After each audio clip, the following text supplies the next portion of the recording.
gosh. Recently, CNN asked, with all the good news, why aren't people smiling? It's like the local skunk wondering why everything around him stinks. Their cluelessness results from a complete denial of how Donald Trump works, fueled by a confirmation bias that seeks only to prove their negative point. Take North Korea. Just months ago, it was nuclear war. Trump's fury. The president is warning he'll respond to North Korea's taunts with a fire and power that the world has never seen. Will the war of words escalate into an actual nuclear war? What he actually said is if there's going to be more threats, not an attack, but more threats from North Korea, we're going to see, in effect, a nuclear war. The President of the United States today threatened nuclear war. That did not age well. Nor should it. We can't let the press forget it either, especially as Trump heads to an historic meeting with an unpredictable man with a strange haircut. But enough about Rodman. Rocket Man. Months ago, he was Dr. Evil, and now he's at the table. It reminds me of a sitcom from the 90s.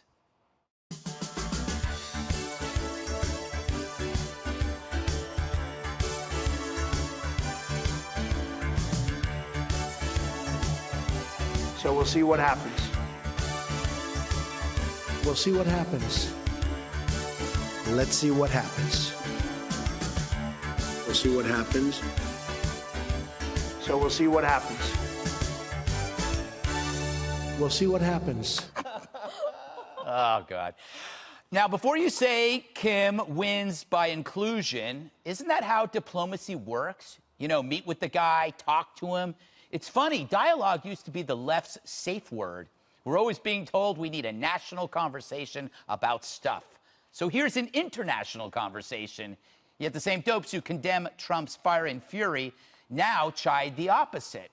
Maybe if Trump says he's dialoguing with Kim, CNN can avoid another crying jag. The good news, we've gone from fretting over war to debating the hotel bill.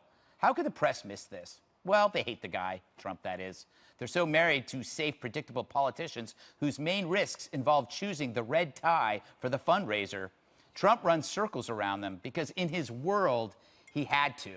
I said it before, Kim may be a dictator, but Trump's a developer from Queens. I'm not sure what's scarier. All right, I guess I should break the news here that I am going to Singapore. Okay. Are you aware of that? No. No, I don't have my credentials yet. How are you going to do on the plane? I'm going to do great. I'm going to do great. I'm just, you know, Gork is going. So if Gork is going, I think I should be able to go. Right? I actually believed you that you were going. No. God help whoever is flying next to you on any flight. I mean, Live Dana version of the knows, I GG know. show from Singapore? Why shouldn't one of us be able to go? I mean, Waters World should definitely go. Yeah, you with Diamond and Silk in Singapore. I And think Rodman. so. And Rodman, yeah. you fit right in. Tommy Lahren. Lord have mercy. I mean, honestly. Don't forget the Party the Bros. thing about The Party Bros, that essential. intro, you know, it was so ridiculous, you know, especially a 70s show, right? Yes. But the thing is, 90s. that's the world we're living in. Yeah, it is. I mean, Dennis Rodman. Yeah. Come on, man, this is ridiculous. Now you're approaching the point where you say, this isn't.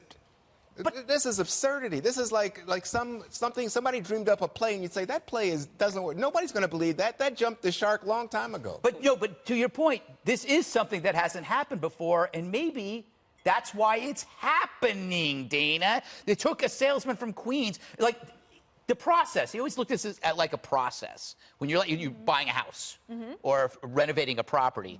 Could you say that that's how he's looking at this?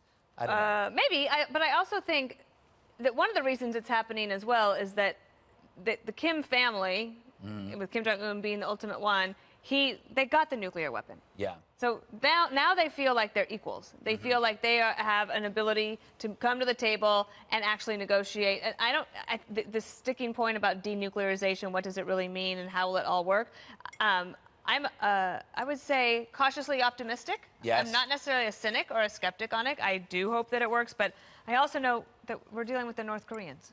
Hey, I thought it was just dopes like me who were skeptical. No, everybody is. Oh, The show is called "We'll See What Happens." Yeah, Yes. but That's the whole point. Greg is like defending the president as just a salesman from Queens. He's just a guy from Queens. Yep. Now, the Democrats' argument would be, oh, wait a second.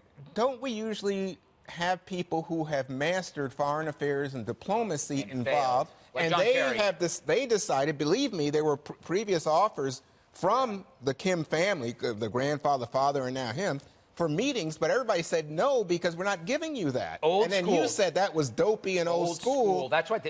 This is new. You know what Trump is? He's like the Blair Witch Project.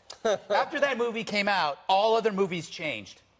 With that horrible camera work. Yeah, it's the horrible game. I was terrified. It made me sick. And, do you want to respond to Juan's misguided belief that we should be doing the same thing? No, I didn't say the same thing because obviously, the failed as diplomacy of the Dana past? said, Yeah. the man has nukes now. He didn't have nukes before. Right. Well, so we got to make how'd that sure. happen? Yeah, well, Under we got to Trump? make sure that he that's doesn't not utilize true. it. That is true. Fake news. No, that's not That is true, true. Juan. Yeah. Fake news. Oh, All right, God. so here's the thing. People get upset. They think, oh, Rodman, it's like a sideshow. He's obviously not going to have any place in the negotiations. This is going to be President Trump with Kim Jong-un. If Kim Jong-un feels more comfortable, like no one's out to kill him, with his friend for life, Dennis Rodman there, fine. Right. Give him his security blanket, okay? Yeah. Let him have him there. It'll Party be player. fine. Who cares? That's the bottom line. Like, if ultimately the goal gets achieved and they accomplish something and they're able to denuclearize, would anybody really care whether Dennis Rodman was in the country at the time or not? I'm about the results and moving on target and getting to the finish line there. So if that's some kind of peculiar thing that makes him feel more comfortable, that it isn't some kind of assassination plot on him or something, and he's like, okay, I'm going to be safe, my buddy. He's been there 6 times to North Korea. Yeah.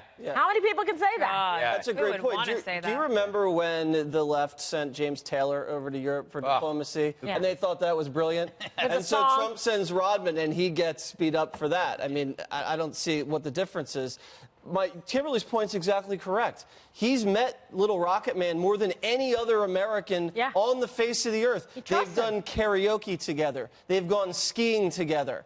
They've played ping pong together, basketball. Listen to the things he said about Dennis Rodman. He says he's like a little kid who doesn't want war. He thinks Americans are going to try to take over the country, so he wants to nuke up, and he feels like that's his only defense. He wants to help his culture improve, and he loves America. They said when he went over there, he played the soundtrack of Dallas and... He's like Greg. and Kim Rocky Jong-un, he's just all like day us. Yeah. for 4 hours straight. He plays those theme songs. He likes the So Doors. he is insane. He likes the Doors and he likes Jimi Hendrix. But to your point about real estate, he's like a motivated buyer. Right. He really wants his country to succeed, and he really wants money, and Trump wants to help this guy out. So he brings him to this 5-star luxury resort where it's like a $3,500 tasting menu. Peacocks roaming around. It's got this like East meets West deal. It's a $6,000 presidential suite. He's saying, listen, capitalism could be good if you do the right thing. Yeah, exactly. And by now he's read Art of the Deal, which was the president the last time he went. Well, it is now. It's an old sales tactic that you have the client thinking they have something to lose that they already have. So they've gotten this far, and they don't. The thing that, and I've said this before, Giuliani, was talking about North Korea, and he says that he's got North Korea on his knees. These are the things you shouldn't be saying. It's not necessary. No, Giuliani, stop. Do you say that at your private dinner party? Yes. It's not on television. You want it to feel like a win-win, even if it might not be. Right, I agree. The real person we should be talking about going, John Bolton. Is he going? Yes. Oh, good. And I think his mustache travels in first class. Separately? He's in business. With extra leg room. Yeah. Oh, John, it's not personal. But anyway, I think he's the one that scares Kim Jong-un. Right. I agree. And the reason is because, as Jesse was alluding to, the threat that someone's going to take him out, and what happened to Gaddafi when we made the Libya That was deal. the problem when Bolton said that. Right. It was a problem. But the contingent on part of that is, oh, wait a second. I think Bolton was a big opponent of the Iran deal.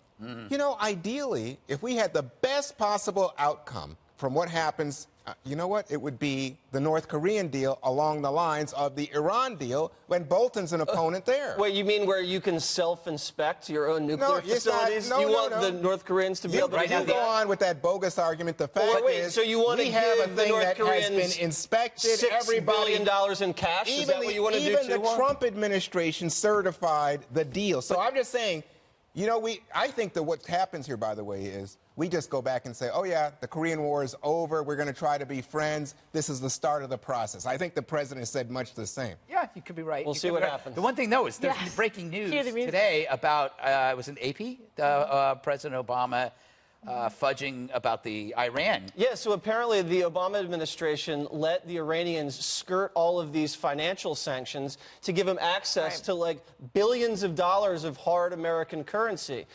That no one knew that. They had to get a lawsuit from, I believe, Judicial Watch to find that out, and then the AP reported it. So the Obama administration is making it easier for the Iranians, the largest state sponsor of terror, to get cash behind the world's back, and that's not a scandal? It's not a scandal. Not a scandal. No, there you go. Actually, wait, they had no scandals, right? No scandals in the Obama administration. But I'm saying on this one, you knew that the whole idea was to give them the money that we had frozen. It was their money in the first place. And then secondly, their money, to try to, it was their money. Yeah, secondly, to try to reintegrate them into the global economic structure. So why did they hide incentive. that? Why weren't they upfront about it? Because just your reaction, because people would because they didn't go want hyperbolic. mean waters to react that way. They don't want people to go hyperbolic over something that because it's something to get upset about. We get Dana in. Well, I was just going to say, it's not only that it was the Obama administration actually went to a couple of American banks and tried to ask them to do this. It's not money laundering, but it kind of feels like that, which is basically say, make this money right. And the banks refused. Wait, so you're saying bankers have higher ethical standards than the Obama administration? No, it was about penalties. It was about concern that they would be penalized because of it. Okay. Kimberly, last word. How do you think the media is going to cover this? Sensational. They're going to try and make some jokes about it because of Dennis Rodman, like they have. But nevertheless, I think the outcome of it is going to speak for itself, you know, in terms of being results-oriented. He's going to do what he does, and he's able to work deals. He's able to now go and meet with Kim Jong-un when no one else was able to get him to the table. Think about that. Exactly. You know what I found in the green room? I found this book in the green room. It's Newt Gingrich's book. Oh, that's my copy. No, it's to Steve Ducey, a great guy. A great guy who's been a friend in the morning. And Steve left it in there. Oh! Yeah, some friend. Now I got a free book. That hurts. What is wrong with you? Steve, never leave a book in the green room.